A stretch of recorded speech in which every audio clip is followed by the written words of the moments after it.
E aí, galerinha, tudo tranquilo com vocês? Aqui é o professor Wagner Sims e estou aqui para trazer para você mais uma questão de vestibular. A questão que trazemos hoje é uma questão da Universidade Federal do Paraná que trata de efeito Doppler. Uma questão bem interessante, pois nela nós temos o movimento da fonte e do observador.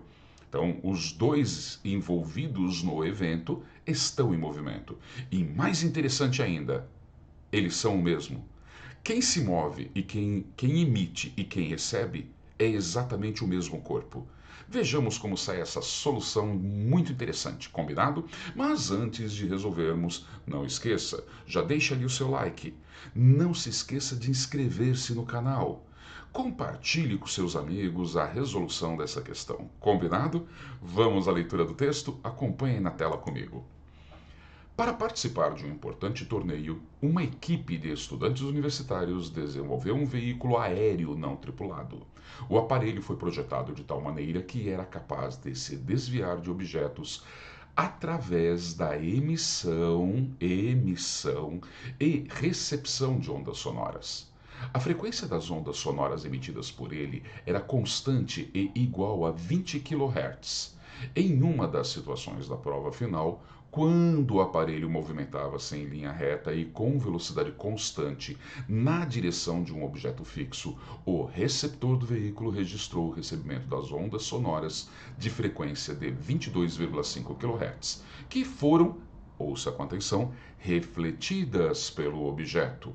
Considerando que, nesse instante, o veículo se encontrava a 50 metros do objeto, assinale a alternativa correta para o intervalo de tempo de que ele dispunha para se desviar e não colidir com o objeto.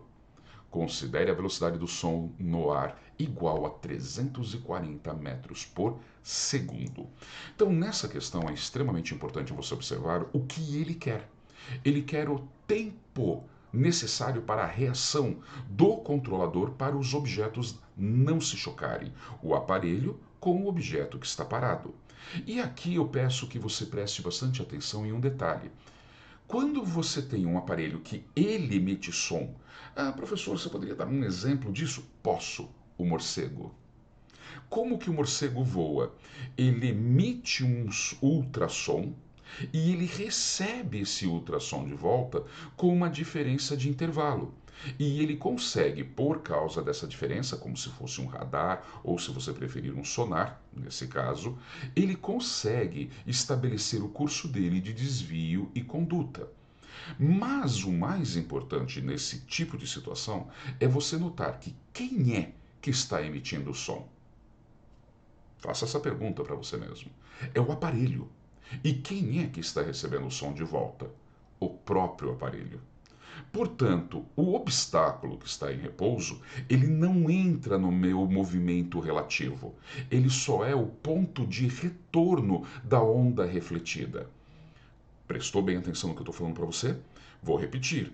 Nessa situação em que eu tenho o equipamento, o aparelho, que emite a onda e ele mesmo recebe a onda, ele é ao mesmo tempo a fonte e o observador. E aquele obstáculo que está em repouso, ele não entra nessa situação. Não sei se ficou claro para você isso. Preste atenção e volto a repetir, isso é muito parecido com casos de morcegos, né? Mas agora que você entendeu, vamos tentar juntos ver a resolução dessa questão. Então, para começo de conversa ali, eu tenho o seguinte. Toda vez que você tem efeito Doppler, significa que a frequência emitida e a frequência recebida, elas são diferentes. Elas têm uma diferença aparente. Por isso que nós chamamos de frequência aparente. E neste caso, observe aí no texto que eu coloquei para você, como o objeto em movimento e a fonte em movimento é o mesmo, quem observa, ouve e a fonte é o mesmo aparelho, eles têm a mesma velocidade. Observe que eu coloquei assim, ó, a velocidade da fonte é igual à velocidade do observador, que é igual a v. Se você quisesse, poderia ter colocado um X ali, não tem problema nenhum também, ok? Continuando com isso, nós temos os seguintes dados. Quando ele falou lá em cima para você que tinha 20 kHz, lembre-se, quilo é vezes 1000, então você tem 20.000 Hz. Logo na sequência, ele fala para você que tem 22,5 kHz de frequência aparente, então é 22.500 Hz. Cuidado com esse detalhezinho na multiplicação por 1000, combinado? Outro detalhe que você pode observar ali na nossa resolução é que a velocidade do observador eu chamo de B, a da fonte eu chamo de V também. E agora, o que eu tenho que tomar cuidado? Lembre-se da fórmula. Qual é a fórmula mesmo do efeito Doppler? Frequência aparente é a frequência real vezes a velocidade do meio, mais ou menos a velocidade do observador, dividido pela velocidade do meio, mais ou menos a velocidade da fonte. E aqui o detalhe que você tem que cuidar é qual o sinal para cada coisa. Então vamos tentar imaginar. Observador primeiro. Não é verdade que o observador ele está se aproximando da fonte de emissão de som? Percebe? Ele está se aproximando. Então, se ele está aproximando, ele tem que ser positivo. Ao mesmo tempo, a fonte está se aproximando também. Então, a fonte é negativa. Por isso, vai ficar daquela forma que você está vendo ali na tela. Vou repetir. Como a fonte ela está voando em direção ao obstáculo e o som refletido do obstáculo está se aproximando do observador, concorda? Ó, aqui está o obstáculo parado, você tem a fonte se aproximando, ela está emitindo a onda, ela toca no obstáculo e volta. Então eu posso dizer que o observador está se aproximando da onda que ele recebe. Percebe? E quando o observador se aproxima, a velocidade dele é positiva.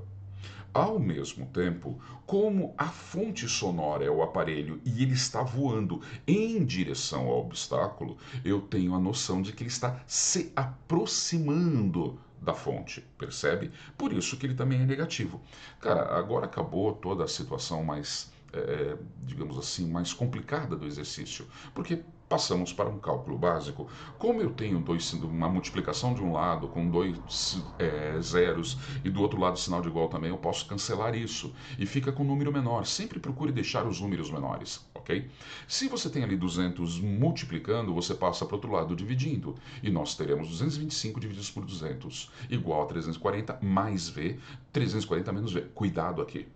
Você não pode cortar o 340 com 340 porque eu tenho no numerador uma soma e no denominador uma subtração. Eu só posso cortar quando tem sinal de mais e menos se eles forem idênticos. Então ali eu não tenho como simplificar. Mas o primeiro membro, que é o 225 divididos por 200, eu tenho como dividi-los por 5, que vai ficar 45 por 40. Tem como reduzir mais um pouquinho isso? Tem.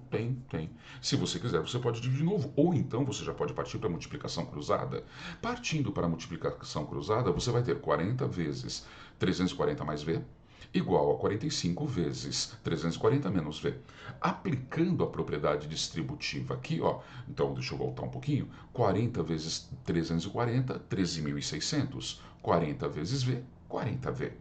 Isso é igual a 45 vezes 340, que dá 13.500, mais com menos dá menos 45V, então menos 45V.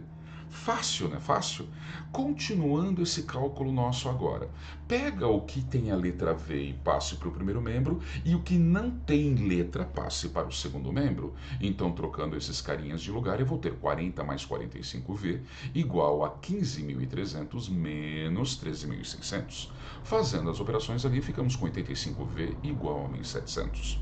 Se está multiplicando, passa para o outro lado dividindo. Dividindo 1.700 por 85, temos 20 metros por segundo. Sim, mas por que nós precisamos desses 20 metros por segundo? Não se esqueça que o exercício pede o tempo de reação possível.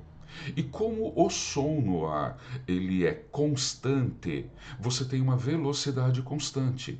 Se lembra lá da mecânica básica? Quando você tem um objeto com velocidade constante, ele está em mru. E se ele está em mru, eu posso usar V igual a ΔS sobre ΔT. Que nesse caso, eu sei que a velocidade do objeto é de 20, eu sei que a distância, lembra que ele falou a distância no texto de 50 metros, e eu quero saber o intervalo de tempo necessário. Substituindo, troca de lugar esses dois bonitinhos aqui, você terá 50 divididos por 20, corta 0 com 0, 5 divididos por 2, 2,5. Portanto, quanto tempo o operador do aparelho tem para poder fazer o movimento de desviar do objeto? 2,5 segundos. Sacou? Bem simples? Curtiu a solução? Espero que você tenha gostado, que você tenha entendido. Se você não entendeu, anota ali, manda uma mensagem para mim perguntando o que você entendeu, eu já te explico. E se você entendeu e gostou, deixe o seu like aí para nós. Inscreva-se no canal, compartilhe a solução desse exercício com um colega teu que também queira aprender um pouco mais sobre efeito Doppler. E espero você na nossa próxima aula. Combinado assim? Um beijo no seu coração e até mais. Tchau, galerinha!